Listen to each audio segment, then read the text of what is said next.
The blade stopped 3 inches from Marcus Chen's throat, not because the Zeltharian guard hesitated, but because Queen Valestra raised one crystalline finger. The court fell silent. Marcus didn't move. His hands stayed open at his sides, though every human instinct screamed to grab the weapon or run. The marriage contract lay on the obsidian floor between them, unsigned, the ink still wet where Valestra had written her name in flowing script that seemed to glow. "You refuse the honor," Valestra said, not a question. Her voice carried like wind through crystal caves. "I refuse slavery," Marcus said. "There's a difference." The guards shifted, their armor sang with tension. Valestra's 4 eyes narrowed, 2 sets focusing on Marcus while the others scanned the assembled nobles who lined the throne room walls. She was beautiful in the way avalanches were beautiful, devastating and inevitable. Her skin shifted between violet and deep blue depending on the light. Her crown wasn't metal, but living crystal that grew from her skull. "The treaty requires a human consort," she said. "Your government selected you. My government sold me." A noble gasped. The guard's blade trembled. Valestra stood. She was 7 feet tall, her ceremonial robes flowing like water made solid. She walked down the 3 steps from her throne, each footfall echoing. Marcus held his ground. He'd spent 6 months learning Zeltharian customs, their concept of honor, their strict protocols. He knew what standing his ground meant. He also knew what backing down meant. Valestra stopped in front of him. This close he could see the patterns in her skin, mathematical and perfect. Her breath smelled like ozone before rain. "You understand the consequences of refusal? Between our species. Millions dead on both sides. Yet you refuse. I won't be property, not even to save millions." Valestra's hand moved faster than Marcus could track. She grabbed his wrist, turned it over, examined the scars there, old burns from his years as a rescue worker. She traced one with a claw that could have opened his veins. "These are not a soldier's marks.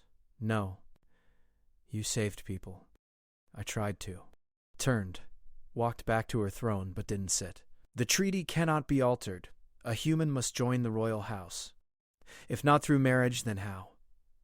Marcus's mind raced. He'd studied their culture obsessively since learning he'd been chosen. The Zeltharians valued honor above all else. They had 16 different words for loyalty, each with distinct nuances. They believed bonds forged in witness were unbreakable. "Blood oath," he said. Every noble in the room drew breath simultaneously. The sound was like wind through a graveyard. Valestra's head snapped around, all 4 eyes locked on Marcus now.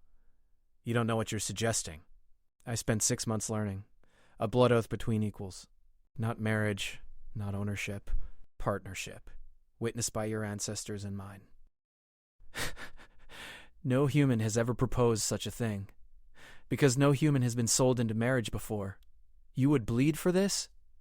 "I would die for freedom. Bleeding seems easier." Ooh. Valestra was silent for a long moment. Then she laughed. It wasn't a human sound. It resonated in frequencies that made Marcus's bones ache. "You don't understand what ascending means in our culture. I understand enough." No, she descended the steps again, but this time her movement was different. Predatory. "A blood oath requires ascension. You must prove yourself worthy of standing beside royalty. Not through combat, not through wealth, through transformation." "What kind of transformation?" "The kind that breaks humans." "Mother, is it true humans can't ascend?"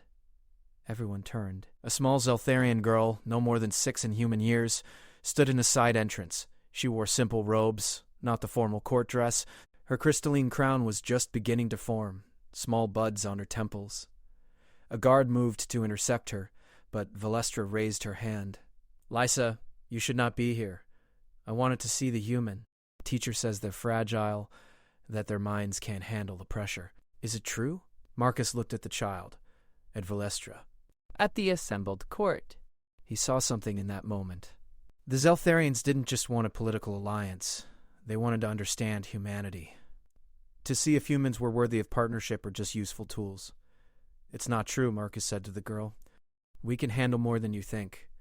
"Prove it," Lysa said with the absolute certainty only children possess. Valestra's expression shifted. Something like respect flickered across her features. "You don't have to do this. The marriage contract is easier. Sign it. Live in comfort. You'll have freedoms most consorts never..." "No." Marcus turned back to the Queen. You said ascension. Tell me what that means. Valestra studied him for a long moment. Then she nodded to the chief guard, a massive Zeltharian whose armor bore marks of countless battles. The guard struck the floor with his ceremonial staff. The sound was like thunder. Prepare the ascension chamber, Valestra commanded. If the human wants to stand as an equal, he will prove it before witnesses. The nobles began to murmur. Some sounded excited, others afraid. The chief guard leaned close to Valestra and whispered something. She shook her head. I am aware of the risks. He has chosen. Marcus felt the weight of that choice settling over him. He still didn't fully understand what ascending meant, but he knew this. He would face it on his feet, as a free man, or not at all. Valestra looked at him one last time before turning to address her court. Let it be known. Marcus Chen of Earth has refused the marriage contract and chosen the path of ascension. We will reconvene in the Chamber of Ancestors at moonrise. He will ascend, or he will break. Either way, we will have our answer. She swept from the throne room, Lysa following. The nobles filed out in strict hierarchical order. Marcus stood alone with the guards until the chief approached him.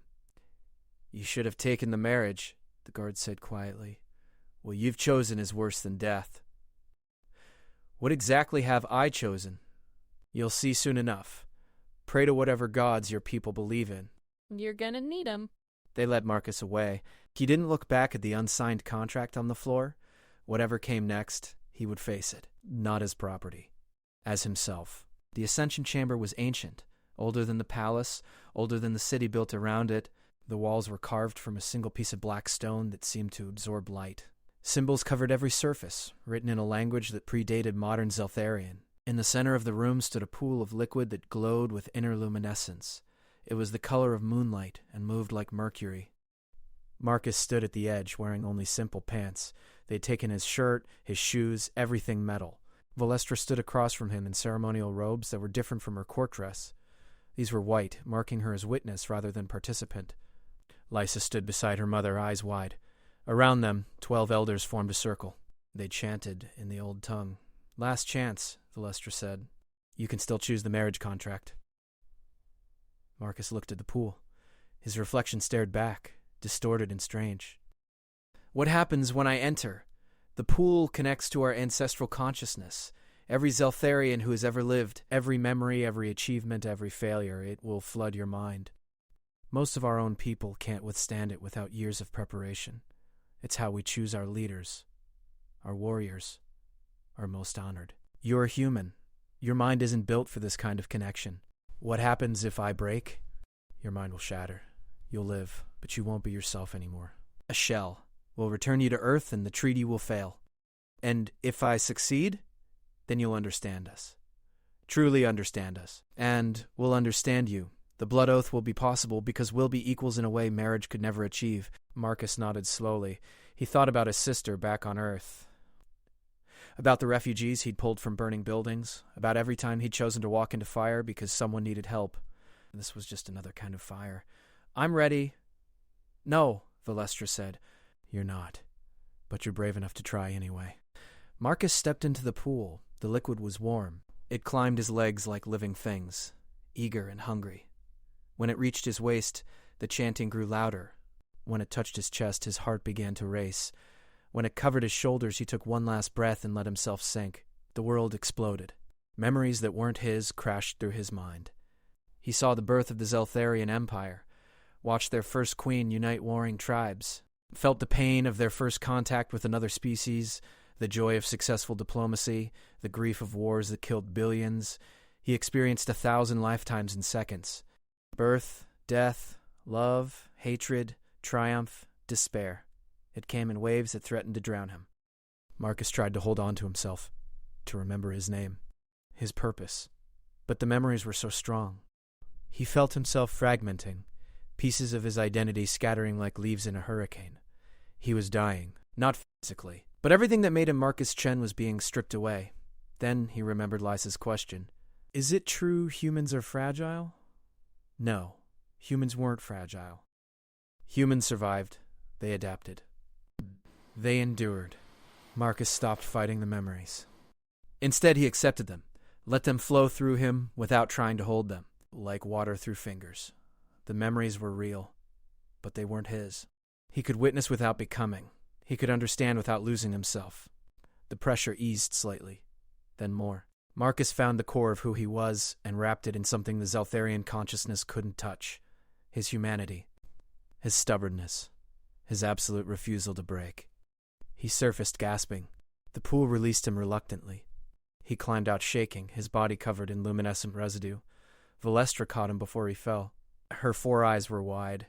"Impossible," she whispered. The elders had stopped chanting.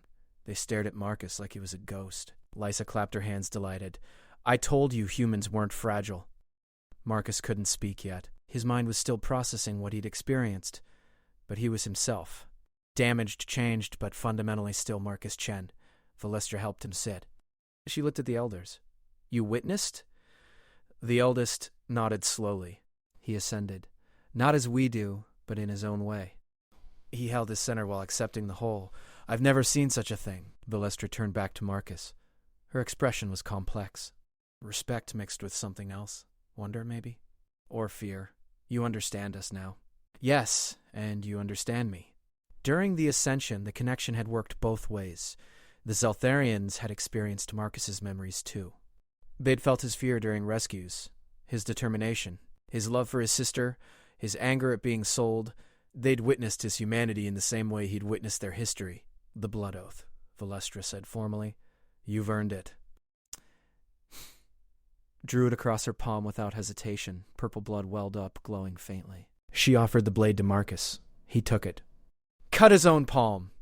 Red blood, purely human, but mixing with hers when they clasped hands felt right. "I swear to stand beside you as an equal," Marcus said, "to honor your people as you honor mine, to build bridges, not walls, to choose partnership over ownership always."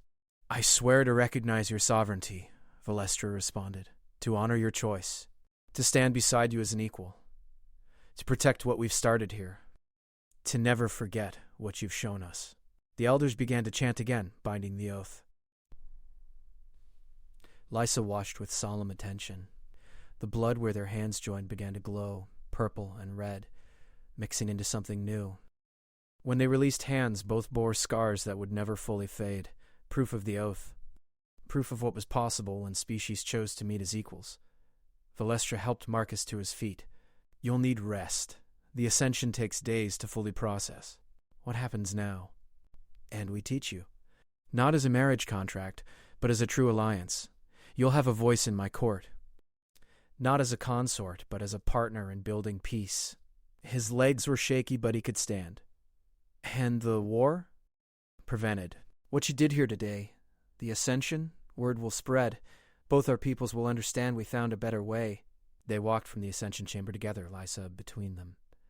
The child asked Marcus questions about Earth, about humans, about what it felt like to ascend. He answered honestly, finding his voice growing stronger. Outside, the palace guards stood at attention. They'd witnessed the ceremony through the chamber's observation portals. When Marcus passed, they struck their staffs against the floor in salute, not the salute given to consorts or prisoners. The salute given to warriors and equals. Marcus Chen had come to an alien world expecting to be property. Instead, he'd become something neither species had anticipated. Not a bridge between worlds, but proof that bridges were possible. That true partnership required seeing each other clearly, accepting the weight of that vision, and choosing to stand together anyway. Valestra looked at him as they entered the palace proper. "You're going to change everything." "We're going to change everything," Marcus corrected. She smiled. It was the first time he'd seen her smile. It transformed her face, made her look younger, more hopeful. "Yes, we are." In the weeks that followed, Marcus learned what it meant to be truly integrated into Zeltharian society. He attended council meetings where policy was debated. He offered human perspectives on trade agreements. He trained with the Royal Guard, learning their combat styles while teaching them human tactics. He studied with Lysa, who was endlessly curious about Earth. The news of his ascension spread through both civilizations. On Earth, he became a symbol of human resilience. Among the Zeltharians, he became proof that other species could be worthy partners. The treaty was rewritten from the ground up, incorporating the blood oath as its foundation. Other humans began to arrive, diplomats and scholars eager to learn what Marcus had started. Valestra remained his closest ally. They spent hours discussing philosophy, comparing human and Zeltharian approaches to governance, ethics, art. The blood oath bound them in ways that surprised them both. When one was in danger, the other felt it. When one achieved something significant, the other shared in the joy. 6 months after the ascension, Marcus stood on a balcony overlooking the capital city. The twin moons were rising, casting the crystalline architecture in silver light. Valestra joined him, carrying 2 cups of tea, one formulated for human biology, one for Zeltharian. "Do you regret it?" she asked, "refusing the marriage contract?" Marcus considered the question. "No, what we have now is better. Real partnership instead of political theater. My people respect you, some fear you. All recognize you as worthy, and yours are learning. Slowly, but they're learning." He paused. "Thank you for giving me the choice. I didn't give you anything. You took it. That's what made you worthy." They stood in comfortable silence, watching the city below. Ships came and went from the spaceport, carrying humans and Zeltharians between worlds. Trade flourished, cultural exchanges multiplied. The war that had seemed inevitable was now unthinkable. Lysa appeared in the doorway, her crown growing more pronounced now. "Marcus, you promised to tell me about Earth's oceans." Marcus laughed. "I did. Come here." Marcus began to describe the Pacific, the Atlantic, the way Earth's water covered most of the planet. Lysa listened with rapt attention, asking questions that showed a mind already sharp with political and strategic thinking. Valestra watched them both. "She'll be queen someday. After me. She'll be a great one. Because she'll have learned from both our peoples. That's your legacy, Marcus. Not just the treaty, not just the blood oath, but proof that we can build something new together." Marcus looked at the scar on his palm, still faintly luminescent. "We can build something better than either of us could alone." "Yes." Valestra raised her cup. "To building better. To building better." They drank as Lysa continued to ask questions, as the city sparkled below them, as 2 species learned what it meant to truly see each other as equals. The blood oath had changed everything, but it was the choice to honor it, every day, in every decision, that made it real. Marcus Chen had refused to be property. In doing so, he'd become something far more important. Proof that freedom and partnership could coexist, that different species could meet as equals, and that the strongest bonds were those forged in choice rather than obligation. The forced marriage had been designed to prevent a war. The blood oath did something better. It built a future worth living in, for both humans and Zeltharians alike.